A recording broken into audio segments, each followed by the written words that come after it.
ನಾನು ಹೇಳ್ತೀನಿ ಒಂದು ನಿಮಿಷ. ನಾನು ಲೋಕಸಭಾ ಚುನಾವಣೆಯಲ್ಲಿ ಮೈಸೂರಿನ ಇನ್ಚಾರ್ಜ್ ಇದ್ದೆ. ಮೈಸೂರು ಚುನಾವಣೆಯಲ್ಲಿ ಭಾಗಿಯಾಗಿದ್ದೆ.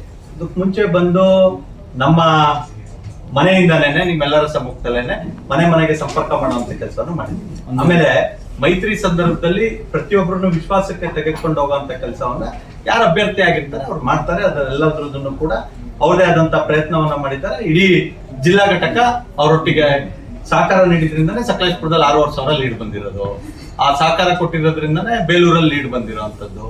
ಹಾಸನದಲ್ಲಿ, ಹೊಳೆನರಸೀಪುರದಲ್ಲಿ, ಅರ್ಕಲಗೂಡಲ್ಲಿ, ಅದೇ ರೀತಿ ಚನ್ನರಾಯಪಟ್ಟಣದಲ್ಲಿ 4 ಕಡೆ ಜನತಾದಳ ಶಾಸಕರಿದ್ದಾರೆ.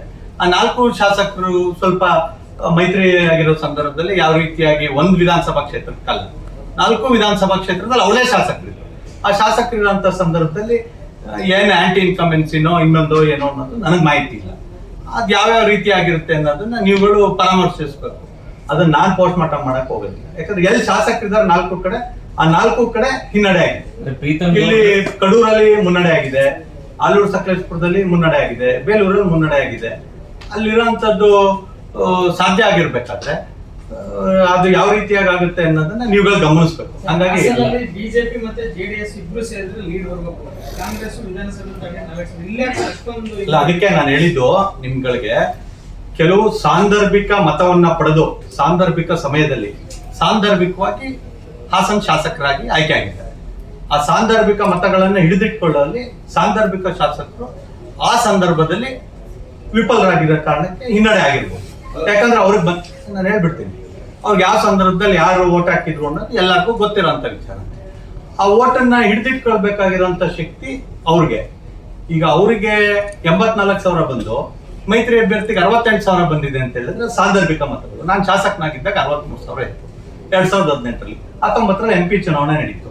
68,000 8,000 ಓಟ್ ಅಡಿಷನ್ ಆಗಿತ್ತು. 3,000 ನಮಗೂ ಓಟ್ ಜಾಸ್ತಿ ಬಂತು, ಅವ್ರಿಗೂ 3,000. ಅಂದ್ರೆ ಸಾಂದರ್ಭಿಕವಾಗಿ ಯಾವ ಮತಗಳು ಬಂದಿರುತ್ತೆ, ಆ ಸಾಂದರ್ಭಿಕ ಮತಗಳು ಗಟ್ಟಿ ಇಲ್ದೇ ಇರೋ ಸಮಯದಲ್ಲಿ ಬೇರೆ ಬೇರೆ ಪಕ್ಷಕ್ಕೆ ಹೋಗುವಂತ ಸಹಜ. ಅದಕ್ಕೆ ನಾನು ಹೇಳಿದ್ದು ಸಾಂದರ್ಭಿಕ ಸಂದರ್ಭದಲ್ಲಿ ಆ ಸಂದರ್ಭದಲ್ಲಿ ಸಾಂದರ್ಭಿಕವಾಗಿ ಚುನಾಯಿತ ಪ್ರತಿನಿಧಿ ಆಗಿರುವಂತವ್ರ ಶಕ್ತಿ ಈ ಚುನಾವಣೆಯಲ್ಲಿ ಗೊತ್ತಾಗಿರುತ್ತೆ. ನಾನೇನು ಉಲ್ಲೇಖ ಮಾಡೋದಿಲ್ಲ. ಶಾಸಕರು ಅವರಿದ್ದಾರೆ. ಶಾಸಕರು ಅವರಿದ್ದು 84,000 ಓಟ್ ಪಡೆದಿದ್ದು 68,000 ಆಯ್ತು ಅಂದ್ರೆ ಉಳಿದ ಮತಗಳು ಎಲ್ಲೋಯ್ತು, ಅವ್ರ ಪಕ್ಷದ ಮತ ಆಗಿರ್ಲಿಲ್ವಾ ಅದು ಅಂತ ಅವ್ರು ಪ್ರಶ್ನೆ ಮಾಡ್ತಾರೆ. 84,000ದಿಂದ ಮೇಲ್ ಬರ್ಬೇಕಾಗಿರೋದು ಸಹಜವಾಗಿ ಒಪ್ಕೊಳ್ತೀನಿ, ಬಿಜೆಪಿ ಮತ್ತೆ JDS ಒಂದಾದ್ಮೇಲೆ. ಆದ್ರೆ ಅವ್ರಿಗೆ ಬಿದ್ದಿದ್ದ ಸಾಂದರ್ಭಿಕ ಮತಗಳಾಗಿದ್ರಿಂದ ನರೇಂದ್ರ ಮೋದಿ ಅವರು ಪ್ರಧಾನಮಂತ್ರಿ ಆಗ್ಬೇಕು ಅನ್ನೋ ಮತಗಳೆಲ್ಲ ಬಿದ್ದಿದ್ದಾವೆ.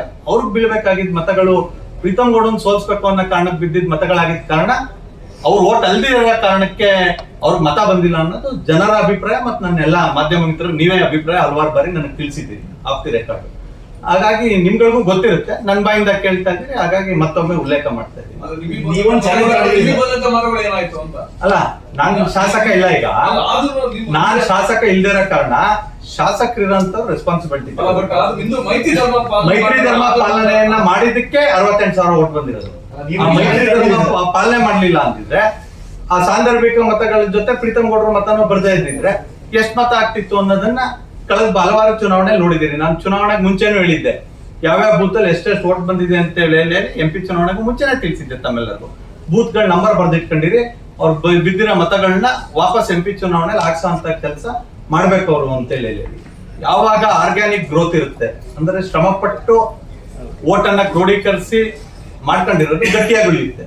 ಫೌಂಡೇಶನ್ ಹಾಕಿ ಪಿಲ್ಲರ್ ಹಾಕಿ RCC ಹಾಕಿ ಗೋಪುರ ಕಟ್ಟಿದ್ರೆ ಆ ಒಂದು ಕಟ್ಟಡ ಗಟ್ಟಿಯಾಗಿರುತ್ತೆ. ಯಾವುದೋ ಒಂದು ಕಟ್ಟಡದ ಮೇಲೆ ಗೋಪುರ ಕಟ್ಕೊಂಡು ರಿಸಲ್ಟ್ ಮಾಡಿದ್ರೆ ಸಾಂದರ್ಭಿಕ ಮತವಾಗಿ ಅದು ಇರುತ್ತೆ. ಆ ಸಾಂದರ್ಭಿಕ ಮತ ಚುನಾವಣೆಗಳಲ್ಲಿ ಏನಿರುತ್ತೆ ಆ ಪರಿಸ್ಥಿತಿ ಎದ್ದು ಕಾಣುತ್ತೆ. ಹಾಗಾಗಿ ಇನ್ನು ಹಲವಾರು ಸಂದರ್ಭಗಳಲ್ಲಿ ಅವ್ರ ಶಕ್ತಿಯನ್ನು ಅವ್ರು ಅನುಸರಿಸ್ಕೊಂಡು ಯಾವ ರೀತಿಯಾಗಿದ್ವಿ, ಯಾವ ರೀತಿಯಾಗಿ ಬಂದಿತ್ತು ಆಗ ಮತಗಳು, ಈಗ ಎಲ್ಲಿದ್ದೀವಿ ಅನ್ನೋ ವಾಸ್ತವ ಚಿತ್ರಣಕ್ಕೆ ಬಂದ್ರೆ ನಾನು ಹೇಳ್ತೀನಲ್ಲ, ಈ ನಗರಸಭೆ ಚುನಾವಣೆಯ ಮೈತ್ರಿಯ ಅನಿವಾರ್ಯತೆ ಏನು ಅನ್ನೋದು ಗೊತ್ತಾಗುತ್ತೆ. ನೀವು ಪ್ರಶ್ನೆ ಕೇಳಿದಂಥವ್ರು ಬಹಳ ಧನ್ಯವಾದಗಳು.